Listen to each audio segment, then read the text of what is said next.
राधा कृष्ण के आध्यात्मिक सच्ची कथा वृंदावन की पावन धरा पर जब यमुना की लहरें मंद मंद स्वर में बहती थी और वंशी की मधुर तान आकाश में गूंजती थी, तब उस भूमि पर एक ऐसा दिव्य प्रेम प्रकट हुआ जिसे संसार आज राधा कृष्ण के नाम से जानता है। ये प्रेम केवल एक स्त्री और पुरुष का नहीं था, बल्कि आत्मा और परमात्मा के मिलन का जीवंत रूप था। कृष्ण स्वयं नारायण के अवतार थे और राधा उनकी हलादिनी शक्ति, उनका प्राण, उनका अंतःस्वरूप थी। कहा जाता है कि जहाँ कृष्ण थे वहाँ राधा थी और जहाँ राधा थी वहाँ स्वयं कृष्ण विद्यमान रहते थे, चाहे वे दृष्टि से दिखे या न दिखे। राधा का जन्म बरसाना में वृषभानु के घर हुआ। जन्म से ही उनके नेत्रों में एक अलौकिक तेज था, ऐसा तेज जो सामान्य बालिका में नहीं देखा जाता। बचपन से ही उनका मन संसार के खेलों में कम और किसी अनजाने आकर्षण में अधिक डूबा रहता था। उधर नंदगांव में नंद बाबा के घर कृष्ण का अवतरण हुआ। जैसे ही कृष्ण ने यमुना तट पर पहली बार बांसुरी उठाई, मानो संपूर्ण सृष्टि ठहर गई। पशु पक्षी, वृक्ष, लताएं सब उस स्वर में बंध गए। उसी क्षण राधा के हृदय में एक कंपन हुआ। बिना कृष्ण को देखे ही वे जान गई कि उनका सर्वस्व प्रकट हो चुका है। जब पहली बार राधा और कृष्ण का मिलन हुआ, तब दोनों बाल्या अवस्था में थे। कोई औपचारिक परिचय नहीं, कोई शब्द नहीं, केवल नेत्रों का मिलन और आत्माओं का स्पर्श। कहते हैं उस क्षण वृंदावन की भूमि ने स्वयं को धन्य माना। ये प्रेम किसी सांसारिक संबंध से बंधा नहीं था। ये प्रेम त्याग, समर्पण और पूर्ण विश्वास से भरा था। राधा ने कृष्ण को कभी अपना नहीं कहा, फिर भी वे पूर्णतः उनकी थी। कृष्ण ने राधा को कभी अपनी पत्नी नहीं कहा, फिर भी वे उन्हीं में समाये रहे। रास लीला केवल नृत्य नहीं था, वो आत्मा का परमात्मा के चारों ओर घूमना था। जब गोपियां रास में सम्मिलित हुई, तब हर गोपी को यही लगा कि कृष्ण केवल उसी के साथ हैं, पर वास्तव में कृष्ण सबके भीतर एक साथ विराजमान थे। राधा उस रास की आत्मा थी। जब राधा रास से अदृश्य हुई, तब स्वयं कृष्ण व्याकुल हो उठे। ये लीला बताती है कि जब जीव अहंकार या रूठने के कारण ईश्वर से दूर होता है, तब ईश्वर स्वयं उसे खोजने निकल पड़ते हैं। राधा का मान, उनका रूठना भी प्रेम की गहराई का प्रतीक था। वे कृष्ण से इसलिए नहीं रूठती थीं कि उन्हें कोई शिकायत थी, बल्कि इसलिए कि वे चाहती थीं कि कृष्ण प्रेम का महत्व समझे। और कृष्ण हर बार राधा को मनाने स्वयं जाते थे, क्योंकि वे जानते थे कि राधा के बिना वे अधूरे हैं। संत कहते हैं कि राधा का मान ही कृष्ण की साधना है। समय बीतता गया, कंस के अत्याचार बढ़ते गए और कृष्ण को मथुरा जाना पड़ा। वृंदावन छूट गया, राधा छूट गई, पर प्रेम नहीं छूटा।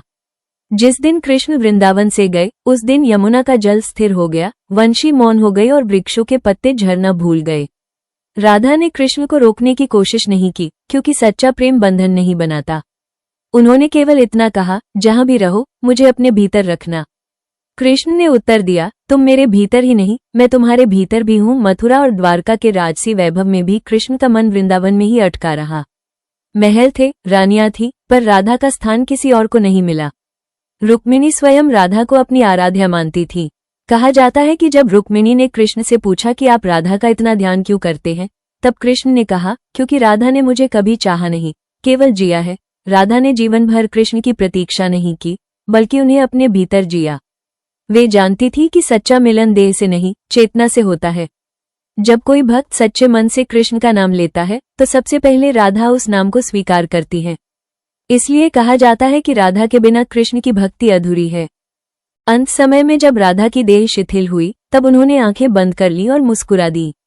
लोगों ने समझा कि राधा चली गई, पर संतों ने कहा कि राधा कभी जाती नहीं, वे तो भक्ति में समा जाती हैं। कृष्ण ने द्वारका में बैठकर उसी क्षण बांसुरी रख दी, क्योंकि अब वंशी की तान संसार के लिए नहीं, केवल अंतर के लिए बची थी।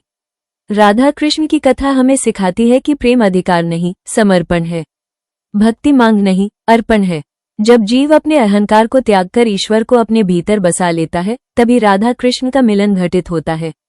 यही कारण है कि आज भी वृंदावन की गलियों में यदि कोई सच्चे मन से राधे कृष्ण पुकारता है, तो वो प्रेम आज भी जीवित हो उठता है। आज हम उस दिव्य प्रेम की कथा सुनने जा रहे हैं, जो न समय से बंधा है, न जन्म से और न ही मृत्यु से।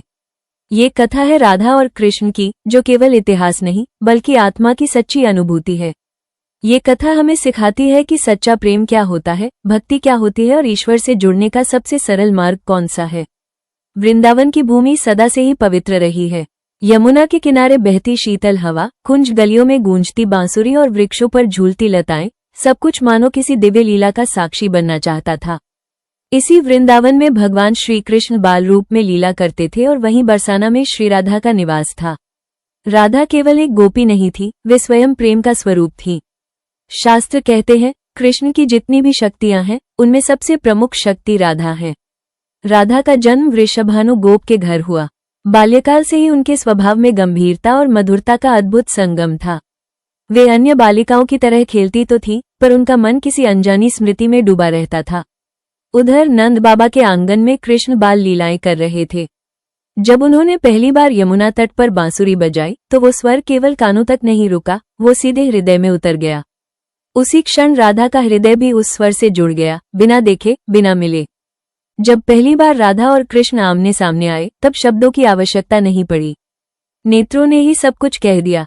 वो मिलन किसी देह का नहीं था, वो आत्माओं का मिलन था।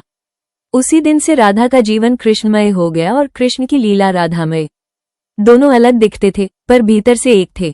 संत कहते हैं, राधा और कृष्ण दो नहीं, एक ही चेतना के दो रूप हैं। रास लीला का समय आया। पूर्णिमा की रात, यमुना का शांत प्रवाह और मधुर वंशी की तान। गोपियां सब कुछ छोड़कर उस स्वर की ओर खींची चली आईं।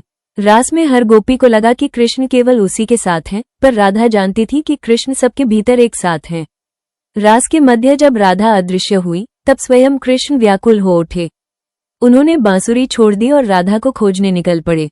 ये लीला सिखाती है कि जब भक्त ईश्वर से विमुख होता है, तब ईश्वर स्वयं भक्त की खोज करता है।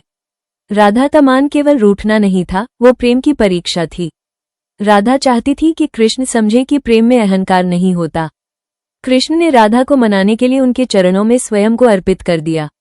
यही सच्चा प्रेम है, जहां ईश्वर भी भक्त के आगे नतमस्तक हो जाता है। समय के साथ कृष्ण को वृंदावन छोड़कर मथुरा जाना पड़ा। यह विदाई अत्यंत पीड़ादायक थी। वृंदावन रो पड़ा, यमुना थम गई, गायों ने चारा छोड़ दिया। राधा ने कृष्ण को रोका नहीं, क्योंकि वे जानती थी कि जो प्रेम सच्चा होता है, वो बंधन नहीं बनता।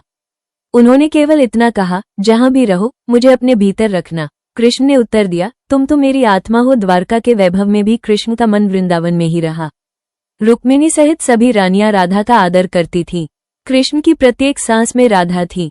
जब कोई भक्त कृष्ण का नाम लेता है, तो वो नाम पहले राधा के हृदय से होकर गुजरता है। इसलिए संत कहते हैं, पहले राधे और फिर कृष्ण। राधा ने कभी कृष्ण से मिलन की मांग नहीं की। उनका प्रेम निस्वार्थ था। उन्होंने कृष्ण को पाया नहीं, बल्कि कृष्ण में विलीन हो गई। यही कारण है कि राधा को सबसे बड़ी भक्त कहा जाता है। उनका प्रेम हमें सिखाता है कि ईश्वर को पाने का मार्ग अधिकार नहीं, समर्पण है। अंत समय में राधा ने आंखें बंद की और कृष्ण को हृदय में अनुभव किया। उसी क्षण द्वारका में कृष्ण ने बांसुरी रख दी। वंशी मौन हो गई, क्योंकि अब वो स्वर भक्तों के हृदय में बस चुका था। राधा कृष्ण की कथा आज भी जीवित है। जब भी कोई सच्चे मन से राधे कृष्ण कहता है, तब ये लीला फिर से प्रकट हो जाती है। ये कथा हमें सिखाती है कि प्रेम ही ईश्वर है और ईश्वर ही प्रेम। जो इस कथा को श्रद्धा से सुनता है, उसके जीवन में शांति, भक्ति और प्रेम स्वतः आ जाता है। राधे राधे। जय श्री कृष्ण।